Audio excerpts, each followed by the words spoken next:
Hi, welcome to part 2 of my planner tours. Last time looked at my A5 planner and my personal style planner, my planning planners as I say. But this time we're going to look at the non-planning planners, the other two A5 ones and my pocket one. So let's just get started on that. Okay, so in the last planner video that I did, I showed you my two planning planners, which are my personal size file of facts for my weekly to-do lists and my A5 paper chase planner for everything else. That was my bullet journaling inspired planner. But today I'll be showing you my non-planning related planners. I have 3 here. This is a pocket size one that I bought from Paper Chase, and then I have these 2 A5 size ones, which is it Alibaba.com or something I bought these for. These were really cheap. They were only like 12 or 13 euro each, so of course I got 2 of them in a nice purple lilac colour and this aqua-ish blue colour. So I'm going to show you these planners and how I've put these to use today. So we'll get started on the pocket size planner. I'll put those to the side. So this is a really cute pocket size planner that I got when I was in Bath in September 2015. Yeah, I originally got it because I did want to use it for my daily planner. I just thought it was really cute, but after not long of using it, I just found that it was too small for my daily planning, so I put it to the side, and it's only recently really that I found another use for it, which is my address book. Let's close that back up actually.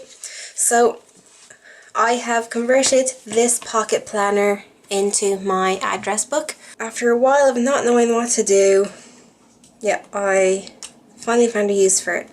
So I made my own address inserts. These are really simple ones. I couldn't find anything I liked really online, so I eventually got around to making my own. I kept it pretty simple: name, address, number, email and birthday. And then I divided the sections up using these little alpha stickers here, so just one on either side and stuff. It's all very simple but very practical, and I think the pocket size works really well for an address book like this. But we'll get back to it. Move to the start. We'll get to decorating. Obviously I don't need all the pockets in this. It's not a heavily decorated thing, it is more functional, but I did want something to cover up the pockets. I didn't want to leave them empty because it just felt unfinished. So I cut this 6x4 journal card down to size, rounded the corners, and I've put this in just to cover the empty pockets, and it's been held in place by these paper clips. Great for if you don't want to stick things down, use paper clips to hold things in. This, I guess, is my dashboard, which is just another journal card punched holes in. And then I have my 2 dividers because I have 2 sections here. I have an address book and then I have a pen pal section for keeping track of my pen pals. And then with these dividers, these were really quickly made dividers. I didn't plan these at all. I just ended up, I needed something really quickly, so I grabbed some journal cards, cut them down to size, and then started cutting bits and pieces from various other journal cards, sticking them down, and eventually I laminated them so they're nice and sturdy, and I kept it simple. So then we just moved my address section, and then here's the divider for my pen pal section. It is the same principle: journal cards cut down to size, other bits and pieces stuck on, and then laminated. So this is the front page of my pen pal section, which I've just decorated with stickers. I'm obviously not going to show you the filled in section. But these then are the inserts for the pen pal section I have, which is the same one as the address one, but then it has a second page with likes and dislikes and general information and stuff. I've just kind of decorated these with stickers, as you can see. But actually, if you do like these inserts, they are for sale in my Etsy shop as printables. I'll link below, you can find that.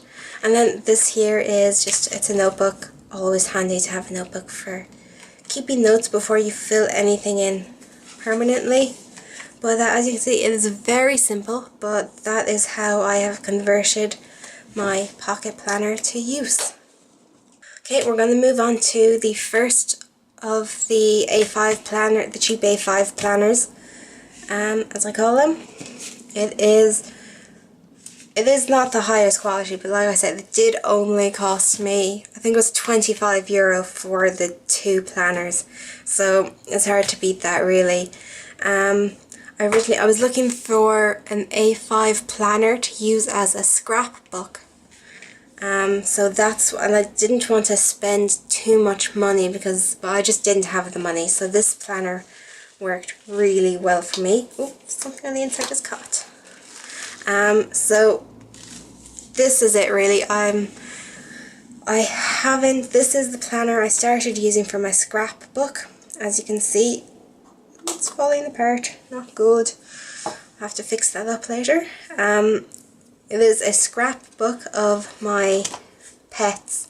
So back in May 2016, my dog sadly died. We had to put him down. So after that happened, I started making a scrapbook for my parents. So this is just, the A5 size was really handy because it meant I had a bunch of A5 card. It meant I didn't have to cut the pages down to size and stuff. It meant I could just focus on decorating, with all the pictures. I actually have a page for every year that we had him. But I think the planner really works well for a scrapbook because you can move things around. It's easy to change things if you do want to. I mean, I won't be changing these pages obviously, but you can really make it suit any occasion, I think. And it's handy that it has all these extra pockets for if you don't want things to go on pages, all these pockets here, which I haven't used yet, but I still have a lot more work to do on this planner for all of my other pets. So I originally bought the two planners because I wanted this one as my pet planner, as my pet scrapbook, and then the other planner was going to be for people and events and things like that. But I really didn't feel like doing another scrapbook, so I came up with another use for this one. And as you can see, this is quite the full one. Again, not the highest quality. This is just a magnetic closure, so I think this is the limit to how thick this one can get before it will just burst open. But this lovely one here, I decided to use as my snail mail organization system. So there's a lot going on in this. So I thought it would be really useful if I had something filled with everything I needed for writing letters, decorating and stuff, that I could just grab. If I was going somewhere, I could just grab this and then I would know that I had everything I needed to, write some letters and send them off. If I was going anywhere really, even just an overnight trip, I can just grab the one thing and be off. I don't have to worry about anything else. So I've worked hard and I'm trying to fit everything in. So I have a selection of postcards, touristy ones, then I have like non-tourist ones, just pretty ones, some journal cards, I have washi tape, stickers, sticky notes, more washi tape held in with some paper clips, more sticky notes, there's the pencil here, some double-sided tape is actually on that, and then sticky labels, and obviously, very importantly, stamps, both national and international. everything I'll hopefully need. Now, because I didn't have any A5 size pockets to fit in this planner, I had to make my own out of A4 size pockets, which is pretty easy. You just have to get a page from your planner, line it up, corners, cut down to size. I used some washi tape to close up the opening, and then I just punched the holes. I did that for a few pockets, and that's how I got all of these, and they're really handy. So here I've labeled a section, so these are decorated in stamped envelopes, so I can keep them in there. They're all ready. I don't even have to worry about stamps with those ones. But then I move on to my matching letter sets and put together sets. So these are mostly the Le Papier, hope I said that right, ones. So it's just nice to have matching stuff. I've got several pages of these, so if I want to make sure I have matching paper and envelope, I can just go there. Then I have miscellaneous paper, so just any loose sheets I have that don't have matching envelopes.